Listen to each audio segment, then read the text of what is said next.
Hi, I'm Whitney Espich, the CEO of the MIT Alumni Association, and I hope you enjoy this digital production created for alumni and friends like you. Okay, I think we'll get started. Good afternoon, good morning, good evening, depending on where you are, everyone. Thank you for joining us for this session. I am Danielle Reddy. I'm the Director of Student Alumni Relations in MIT's Alumni Association, and I am so excited to welcome you to today's panel on virtualizing UROP and experiential learning during the time of COVID.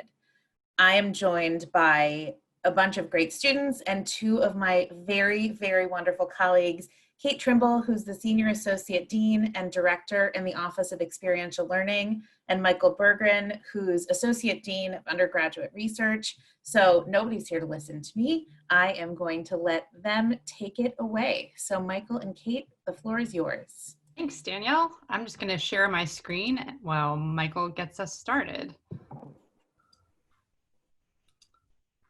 You're one of our favorites as well, and we're so pleased that we have some wonderful students joining us today who will be introducing themselves to you shortly. Again, my name is Michael Bergren. I'm a Senior Associate, I'm not Senior Associate Dean, I'm Associate Dean for Undergraduate Research and Director of the UROP program. And Kate? And I'm Kate Trimble. I am the Senior Associate Dean and Director of the Office of Experiential Learning. That's what I get for reading your title, Kate. Yeah. So sorry about that, folks. I gave myself a promotion when I didn't deserve one. Anyway, so the goals for the presentation today are that we're going to give you a little bit of UROP history, just a little bit. We're going to bring you up to the present, what's going on with UROP today. And when we talk about UROP, of course, we're talking about UROP in the context of it being probably the foremost vehicle for experiential learning at MIT. And so we're going to bring you up to the present. And of course, the present includes these very extraordinary circumstances that we find ourselves in today. So if we could, we're on the history and legacy slide.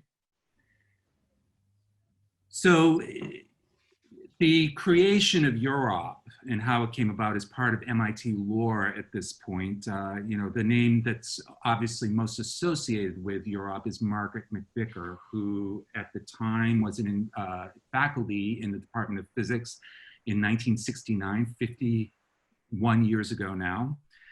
And she had been inspired by a speech that was given at MIT in 1957 by Ed Land, the founder of instant photography, and it was called Generations of Greatness. And the key point in this presentation was the power of learning by doing, Well, it's a perfect fit for MIT. MIT is about mens manus, and UROP is learning by doing. That is pretty much the definition. But back in the late 1960s, the notion, unbelievable as it may seem today, of undergraduates being in the lab, working alongside faculty and other researchers was rather radical. But Margaret didn't care. She thought that there was a place for undergraduates in the lab. They started with 125 students. And to say it took off is rather an understatement. Today, 90% of undergraduates participate in UROP, and it really has become the fabric, if you will, part of the fabric of learning at MIT. And there's no exact date on when undergraduates first started appearing in labs anywhere, but we're pretty sure that UROP, MIT UROP, was the first attempt and the first success at formalizing undergraduate research, creating a central program that would provide resources and provide metrics for undergraduate researchers. And there are now undergraduate research programs, formalized undergraduate research programs at institutions worldwide, and many of them are actually called UROP. They might not quite match up to where we are, but they still have that name. We don't have it trademarked, but I think it's testament to how applicable a model like this is in higher learning, and specifically in research institutions. Just to give you a little data, right now I mentioned that 90% of seniors have participated at least once before they graduate. At any given time, we have 2,500 students participating. This is across all disciplines, not just science, not just in engineering, although obviously being MIT, we have large concentrations of students in those areas, but in management, in arts and humanities, the social sciences, architecture, and media arts and sciences as well. About half the faculty are currently active as UROP mentors, and the Institute puts in about $10.5 million into funding undergraduate researchers every year. And we are currently in all academic departments, most interdisciplinary areas at the Institute. Currently, there are about 60 departments that call themselves UROP departments.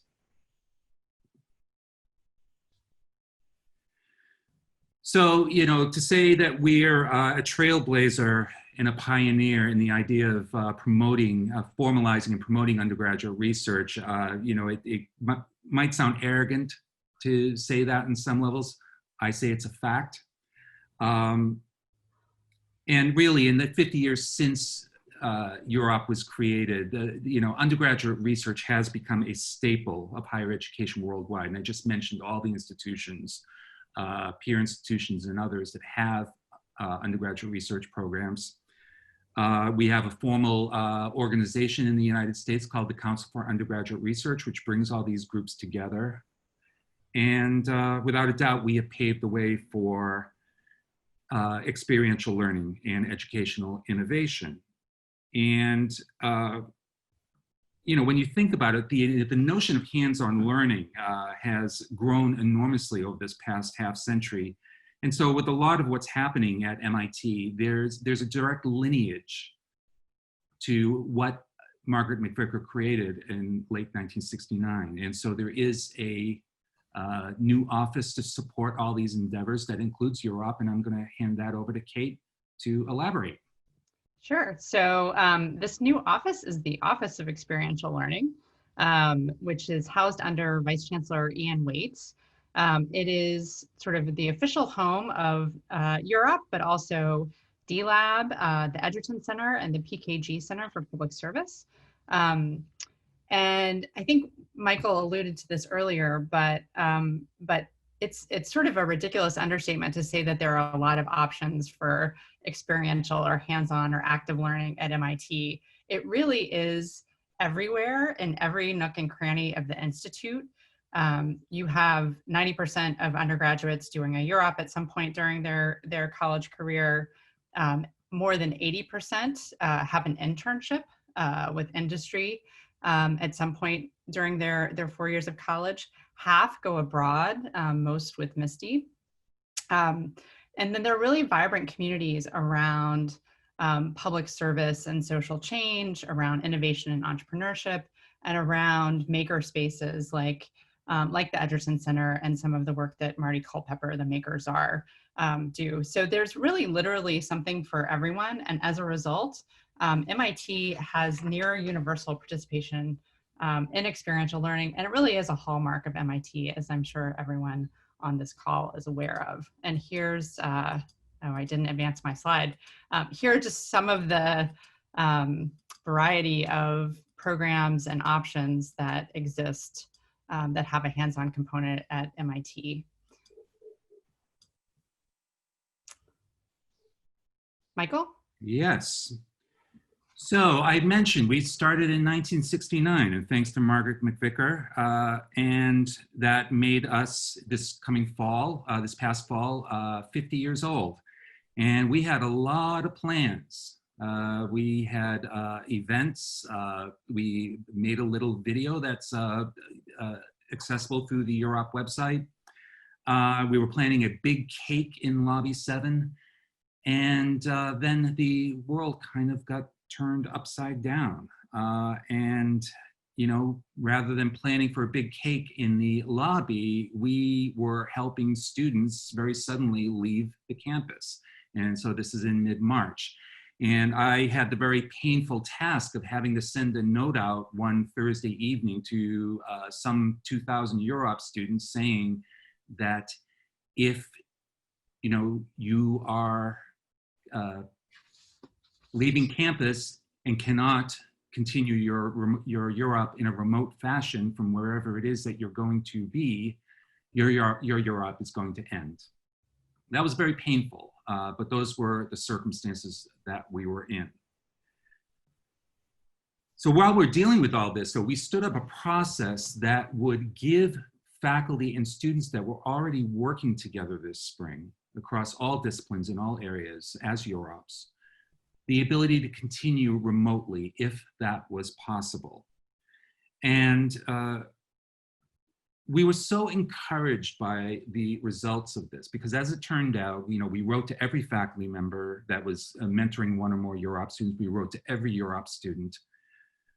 At the end of the day, when this process was done, we learned that about 90% of undergraduates that were currently in a UROP and 90% of the faculty that currently had UROPs wanted these collaborations to continue remotely.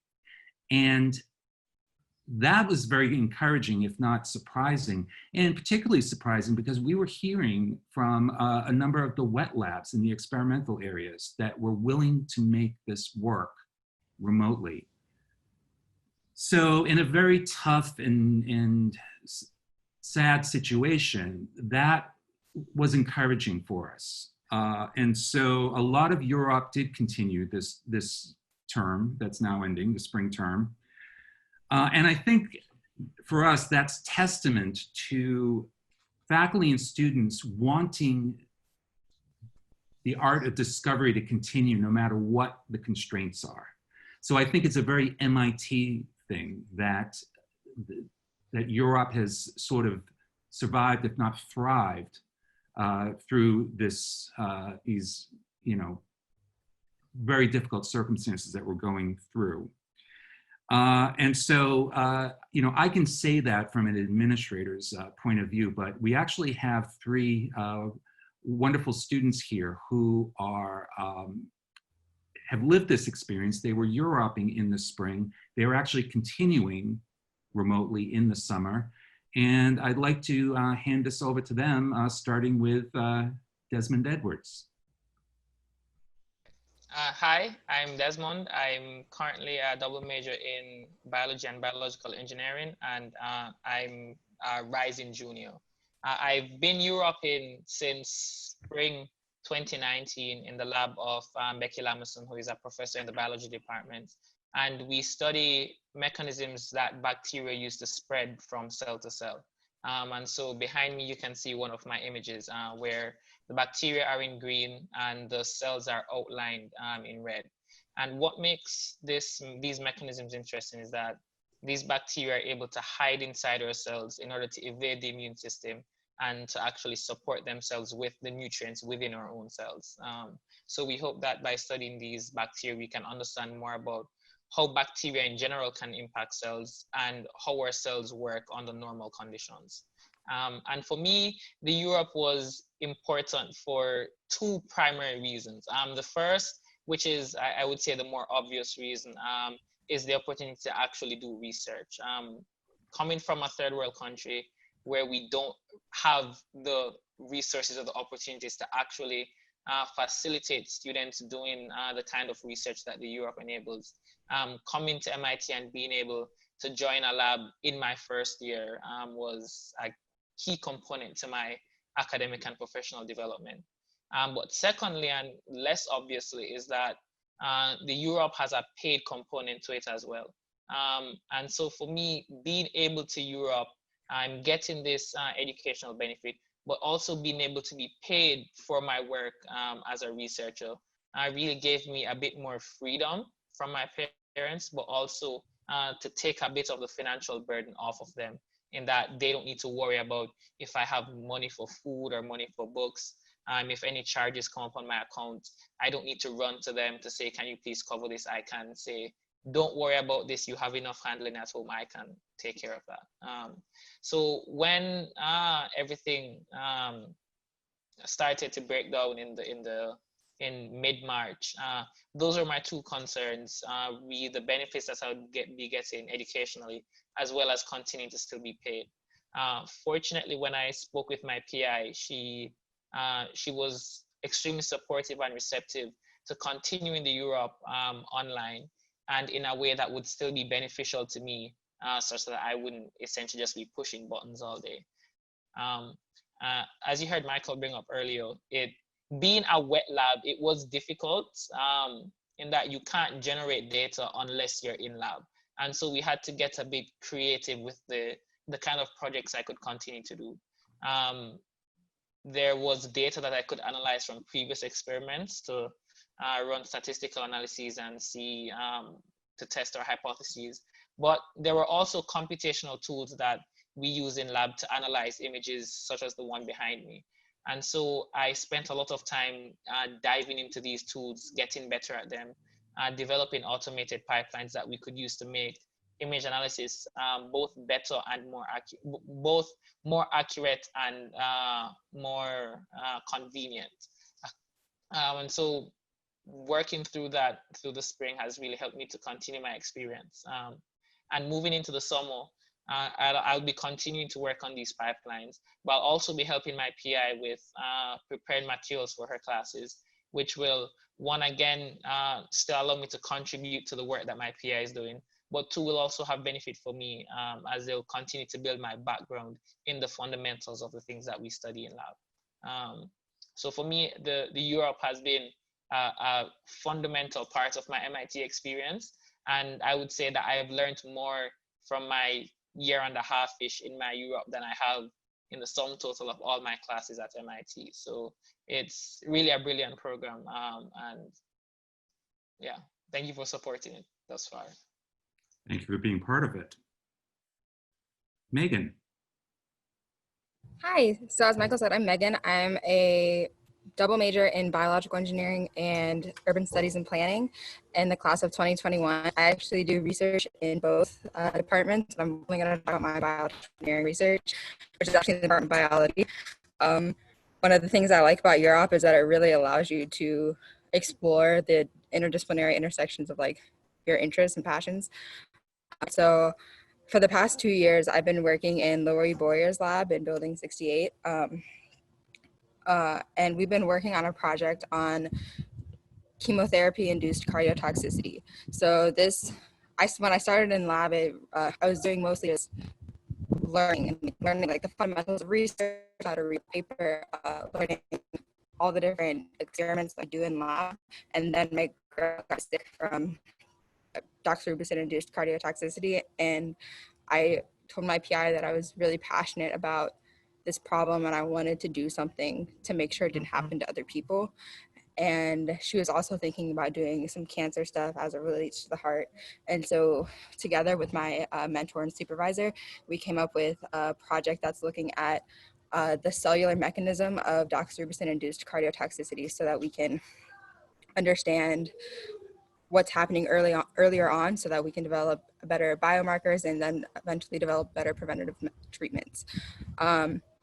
So we started in vitro, then we moved to like ex vivo, and now we were finally about to start our like in vivo model, so our big, huge like 80 mice cohort, and start learning a whole bunch of amazing things about the biology of drug-induced cardiotoxicity when COVID happened and everything shut down. So I was kind of devastated. I didn't know how I was going to continue my work because it seemed like we got to the point where all that I could do was like wet lab.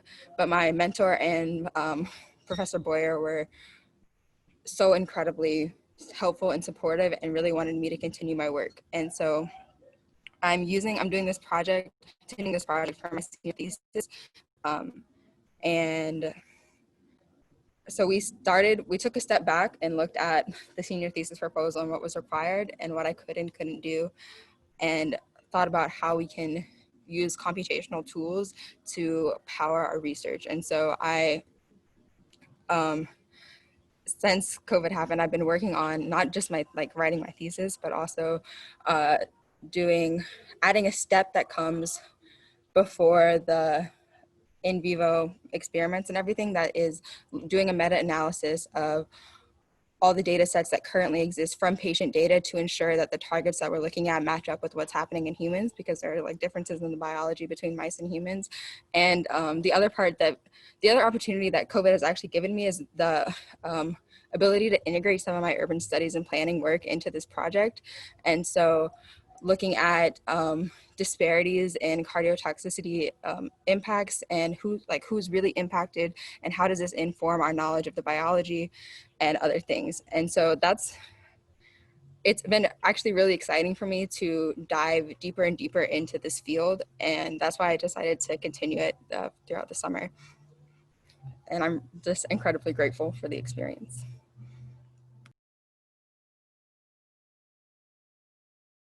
Michael, you're on mute.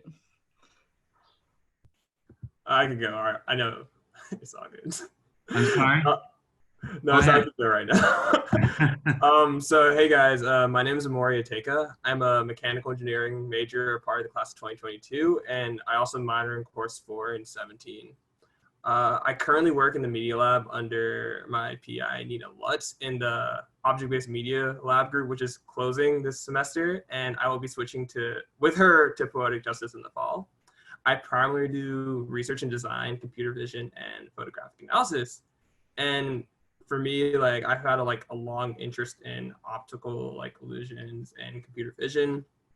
And this semester, or actually last semester, she allowed me to basically come up with my own research project, which also contributed to the lab's research and gave me the freedom to explore my interest.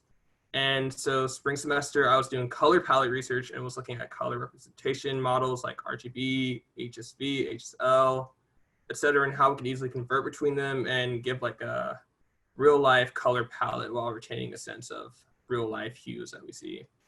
And when we went remote, I would say my UROP mentor and I luckily had an established working relationship and a schedule. So my transition went extremely smooth.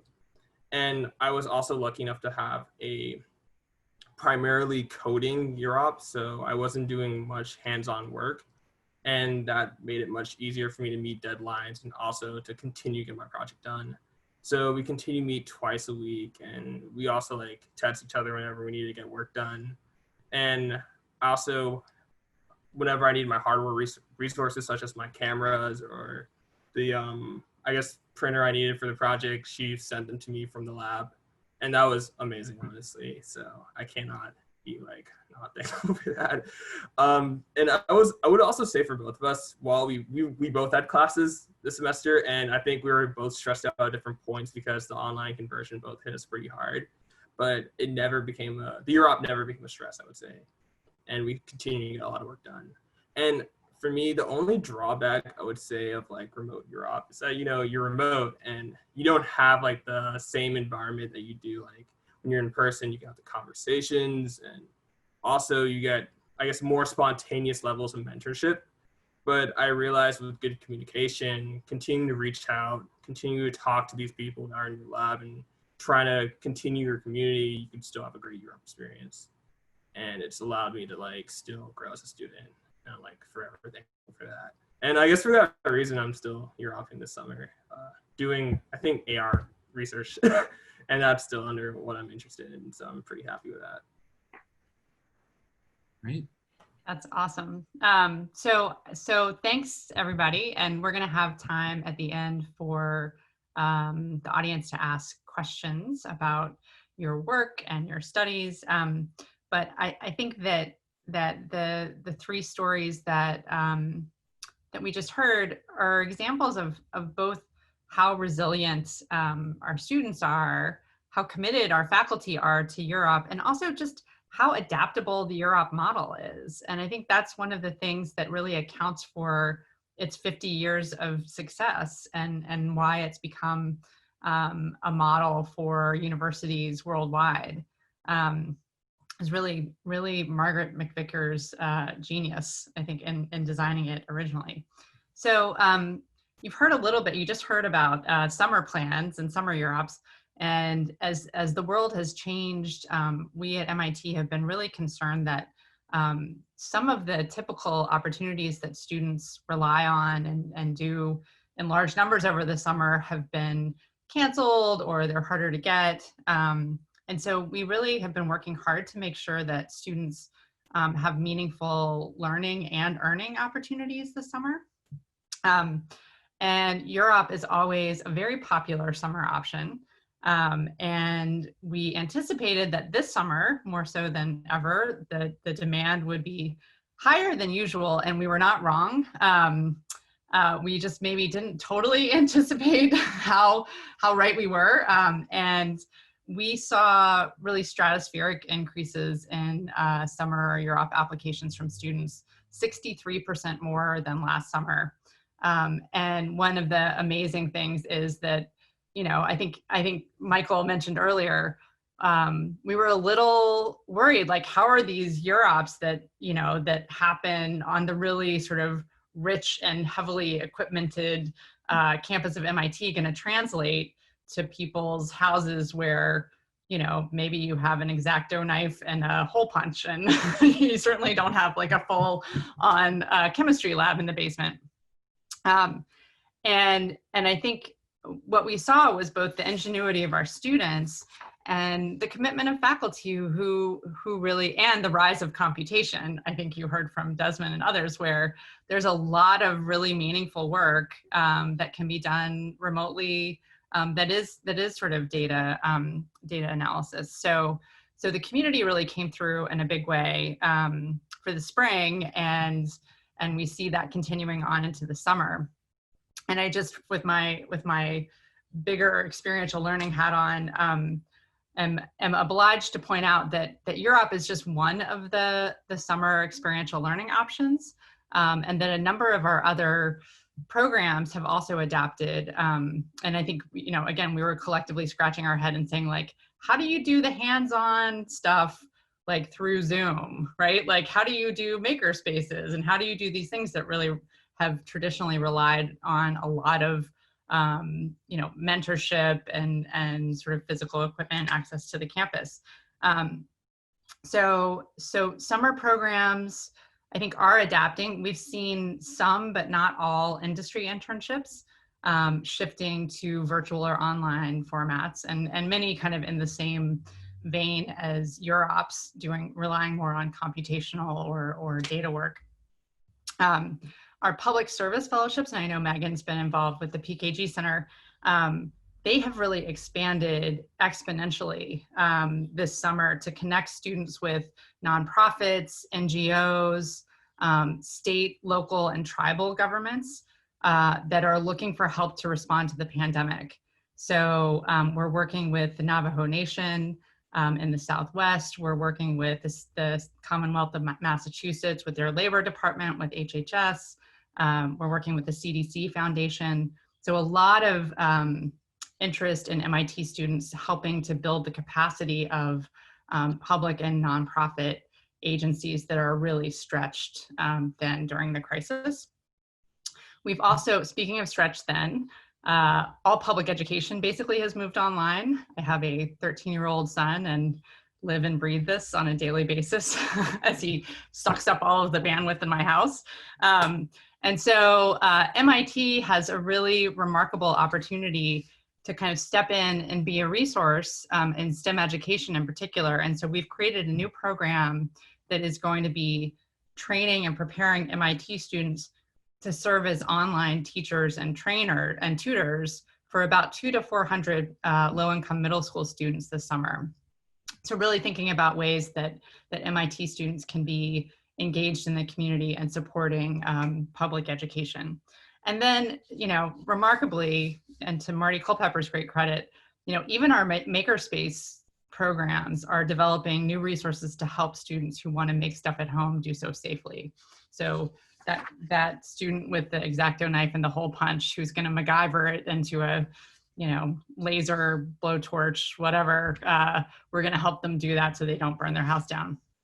So we have been furiously working over the past 3 months to create more opportunities for students, and we have created a lot of opportunities.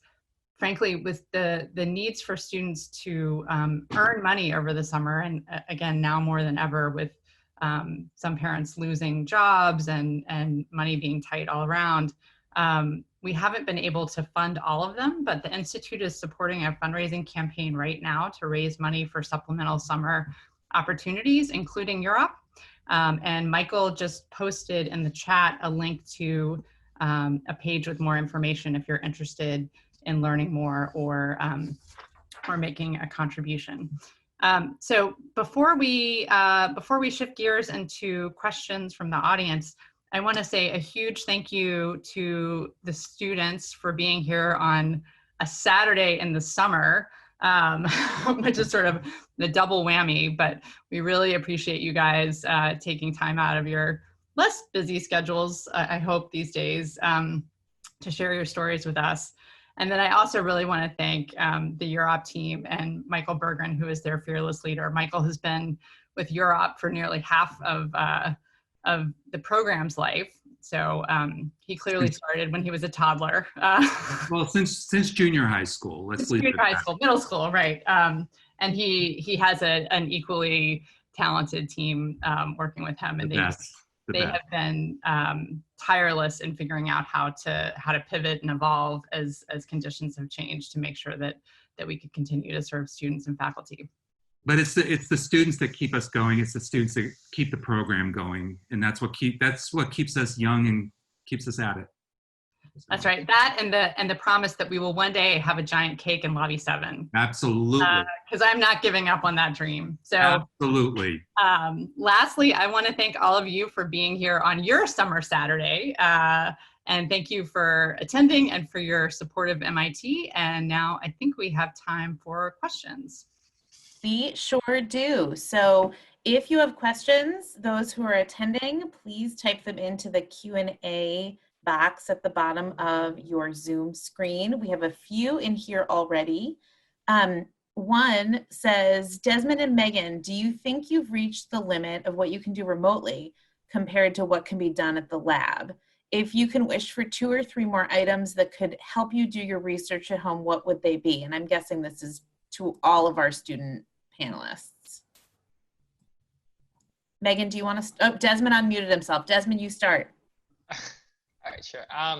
So I'll go reverse chronological. So in terms of equipment that would help with making more progress in the research, I don't think it's fully feasible based on the type of research that I'm involved with. As a thought exercise, my UROP supervisor and I started floating ideas for what could be possible, but it eventually ended up just becoming, it eventually just snowballed, and we ended up saying, okay, we just build, the conclusion was that, okay, we just need to build labs in our houses to be able to do anything.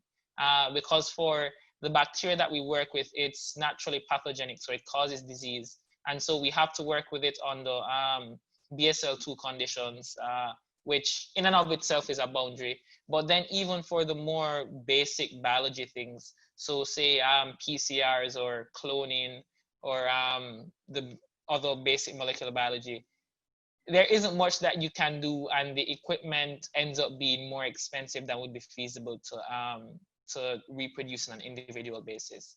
And as it relates to data, it's in a similar state. I can't get more data, but I can work on, say, planning experiments for when I get back, designing pipelines, analyzing data for the entire group once they're able to get back in lab, which seems like it's starting to be soon. Yeah. Yeah, similar to Desmond, I think that it's almost impossible to have like the wet lab set up at home. I think one thing that is possible is that as our like mentors can go back to lab, if they have time to like run a few samples for us or other things and give us that data that we can analyze, that can be really helpful. And then there's some software that actually would be very helpful. Like in order to, I have to measure the left ventricular ejection fracture of these mice, and there's like a specific software that has to do it. And it's like not, you can't just download it through MIT. So like some things like that would be helpful. But mostly it's very hard to translate wet lab to home. I don't think that I've gotten close to the point where I'd say I'm like done with like all the things I can do computationally, just because there's so many things you can do computationally. I'm so many things that I can learn and then apply to my research project. And then there's a lot of writing that can be done since I'm doing this project as my senior thesis. There's a lot of like writing the introduction, writing up all the research I've done so far, and that can take a very long time. But I could foresee that by like, especially if we can't go back in the fall, that it will be very challenging to continue doing work.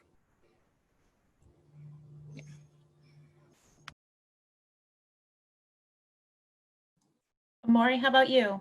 I would say for me, my research hasn't really needed any specific resources. It would be nice to have potentially like a fabrication studio. Like I really do miss that. So like for my project, we do like a lot of photo analysis. So, and you need controlled photos. And I don't have the way to like, I guess, do that at my house currently. So just having that or having methods or the tools to even just make one really quickly would be awesome. And I think like, at least for my Europe, like I've gotten a few things shipped to me. So like, it's been pretty good in that sense, but more would always help. And I would add that I think that this is not just kind of a UROP challenge, but it's a challenge for a lot of the lab classes as well. And so as we're thinking about like different configurations of how we might come back in the fall, thinking about not having 100% of students in a hands-on project-based class actually on campus for that class, how do you teach it, given that some of the syllabus requires access to, to a lab or particular kinds of equipment. Like this is a challenge that I think that MIT is looking to solve in lots of other ways. I see a hand up. Yeah, I just want to add on top of that. So like for my design class this semester, like it was like, how do you continue a studio design class at home? And it was really interesting, but I would say like our design staff and our teachers in CAST, they actually like devised a pretty good system of like, they'll send you like tools. They kind of reduce your designs to like very like minimal projects. And in a way, I think it pushed me as a designer too. So you learn to work with what you have. And I think we don't always acknowledge what we could do with what we have. And I think my UROP PI always says to me, like, be tool agnostic. Like, doesn't matter what you have, make something happen. And I really like kind of live by that now. So I think it's still possible. That's great. Thank you. We have a question on what aspects of the current remote UROP experience may carry over to the new normal post-pandemic UROP. And Michael, I don't know if you want to start with that, or Megan, if you have some ideas.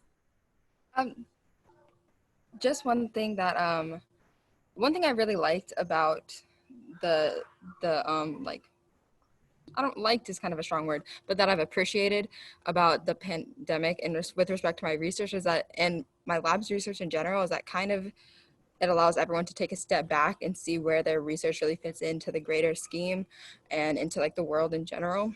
Because I think a lot of researchers are like fast paced, like trying to get published as soon as possible. And so having the opportunity to take a step back and really take the time to do a like nitty gritty like literature review and I'm really excited to be doing a meta-analysis of patient data, which is not something I would have been able to do if I had been on campus, because I would have had to spend all my time in lab doing like these super time consuming experiments. And so I hope that in the future there's more time for UROPs to really take a step back and understand the implications of their project. Because one of the one of the things I've heard some of my friends say is that they struggle with where their project fits in to like the greater scientific community. And that can be really challenging, especially if you're not doing like an independent project where you do know because it was like kind of your idea. And so I hope that that part of it stays. That's fantastic, Megan. Thank you. I see lots of nodding heads here. Does anyone else have anything to add to Megan's really thoughtful comments. I would add that I think that we are learning a lot out of necessity about how to collaborate with people who are not physically proximate to us, right? So it's somebody mentioned sort of missing those like chance encounters and the kind of casual mentoring and conversations that you have when you're just bumping into people in the lab. And I think we all miss that, whether it's kind of staff colleagues or students working with grad students in the lab, or the chance to stop by a faculty member, you know, to sort of bump into a faculty member in the coffee shop. Like those interactions, just like, it's sad not to have those. And Zoom, wonderful as it is, doesn't quite fill that hole.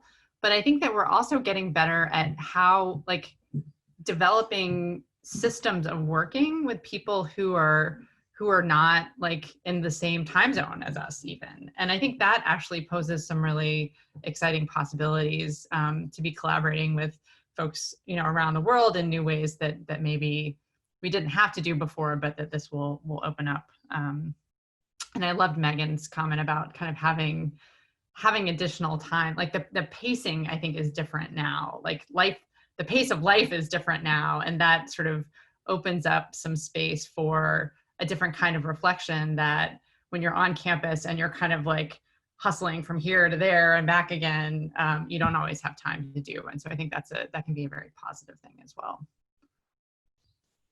Yeah, and I noticed in the list of questions, there's sort of the flip side of the coin from like, what lessons are we learning about remote work, right? Remote research that we can continue on.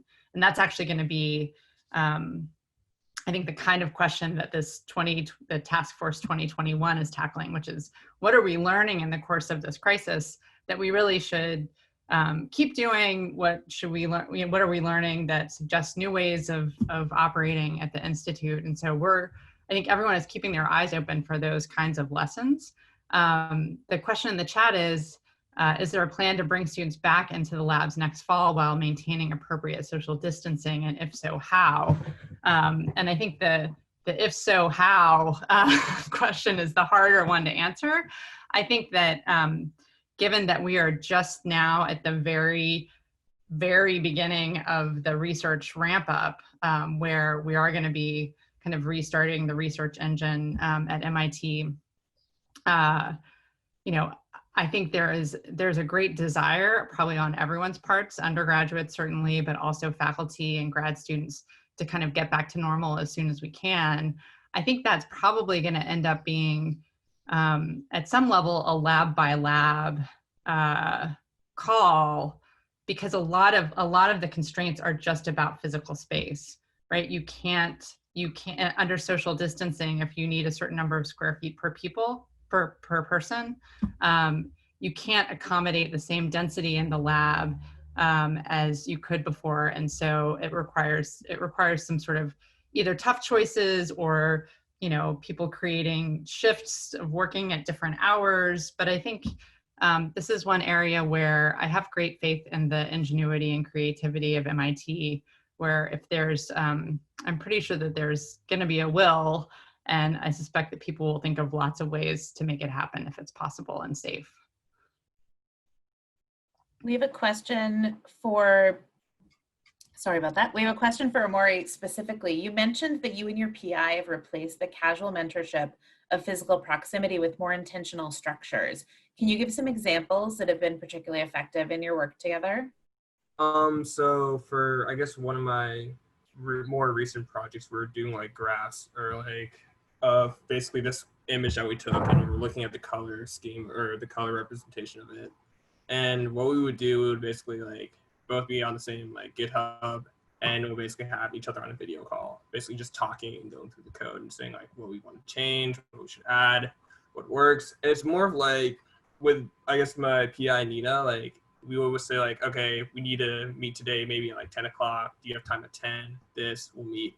Like she just emailed me right now for another meeting.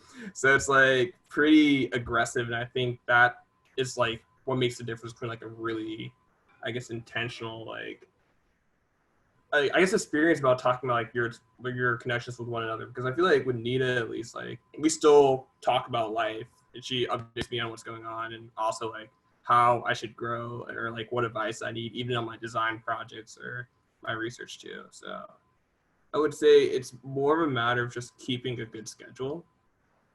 So I think that's the main difference. And I think for remote stuff, like just in general, like you can get lost in your classes. I feel like this semester I kind of got lost at a point, like if you don't have a good schedule when you go home and keep to it. So it's the same with UROP.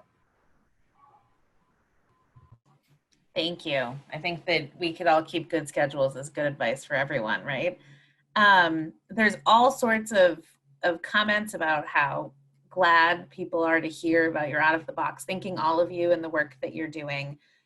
There's a question for Kate and Michael. What 3 things would you suggest as keynote issues to focus on and resolve for an organization that's working on starting up a virtual experiential learning program that is a long established history and well-developed program that was only delivered face-to-face historically? Well, I think if I can start, I think that some of the fundamentals are absolutely the same. And so, pre-COVID-19, fairly often I meet or at least speak with institutions that are interested in ramping up new programs. And, and my recommendation is usually starting with the faculty. Students make UROP happen, but faculty are the engine in a way. I mean, because at the end of the day, the equation here is that it is student-faculty collaboration. And I think that if faculty, regardless of whether we're talking about an in-person context or a remote context, which is what we're all dealing with right now, the faculty buy-in has to be there, and as well as senior administration and so on. Speaking specifically to the remote element that we're all dealing with now, I think that that's, I hate to overuse this term, best practices, but I would suggest that, institutions that feel compelled to ramp up now, I say do so and start reaching out to your friends, start reaching out to colleague institutions that are doing this and doing it successfully. And what are their best practices for doing it? Because this, everybody on this screen right now, we're testament to it. It works. So, Kate, I don't know what you want to add to that. I feel like, Michael, you're giving an infomercial for remote UROP. Yeah, but it works. No shame. But it does. No, but it does. And actually, I mean, this question of how do you do the hands-on stuff virtually, right? Like I had been in my new position, so I used to be with the Public Service Center, and I had been in the Office of Experiential Learning for maybe a year when this all hit. And I'm like, I barely know what experiential learning is. And now you're telling me I have to do it like through a computer screen? Are you kidding me?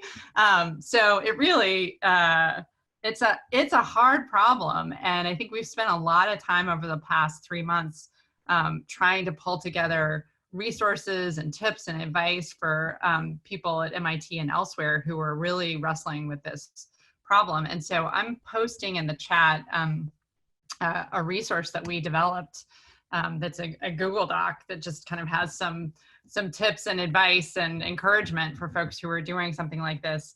But some of the advice in that doc really is to sort of complement Michael's start with the faculty advice, which is recruit your students and your partners to help solve the problem. Like, I think there's a lot of learning that can happen when you kind of get everybody together and hack at a problem together. And it may not be the learning that you kind of set out to achieve, but it can be really good learning nonetheless. And so one of the other tips is that when you have such a dramatic sea change as we've just had, you really need to adjust and manage expectations and not just the experiences. So you may have to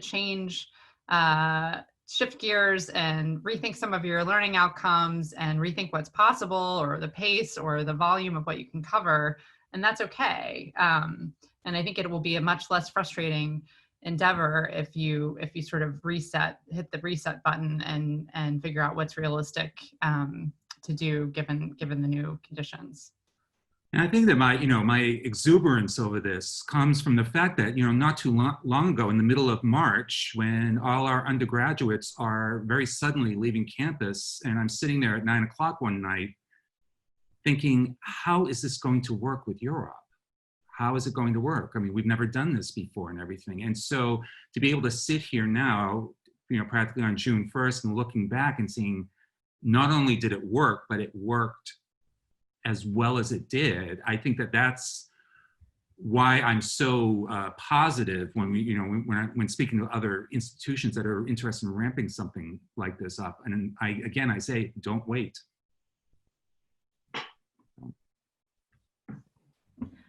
Historically, which departments usually offer the most UROPs each year?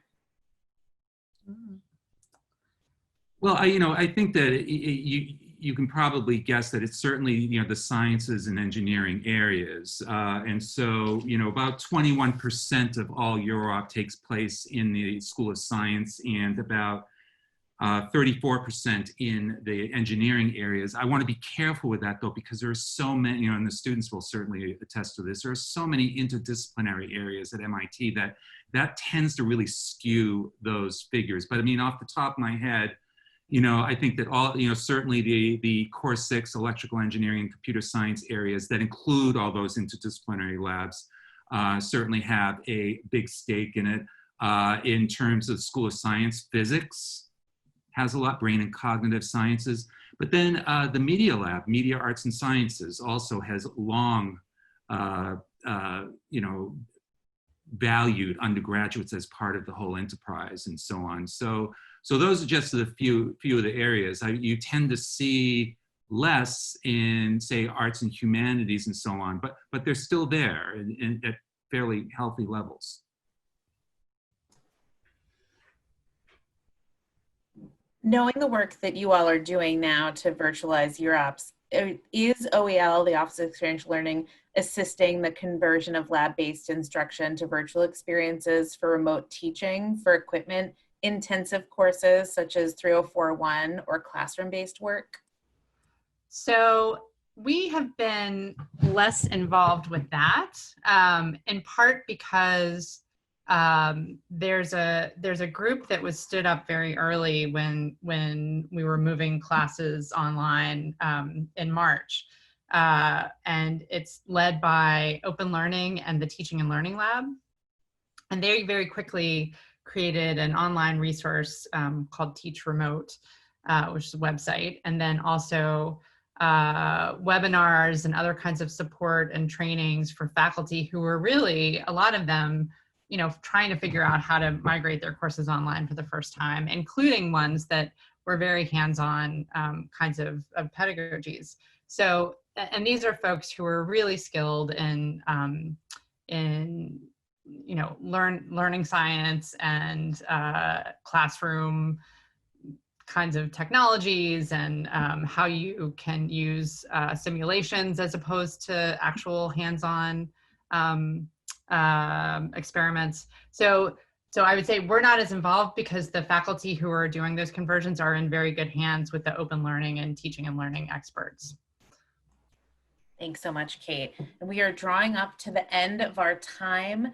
Thanks to our awesome panelists, Desmond, Megan, Maury, Michael, and Kate. Thanks to all of you for joining us. I am imagining there's thunderous applause coming from each of your computers while you're sitting wherever you are and watching this. I know that if you're interested in learning more about UROP, you can definitely visit their website. And again, thanks so much for joining us. I hope you enjoy the remainder of your virtual Tech Reunions time. Thanks, everyone. Thank you very much. Thanks. Thank you. Thanks for joining us. And for more information on how to connect with the MIT Alumni Association, please visit our website.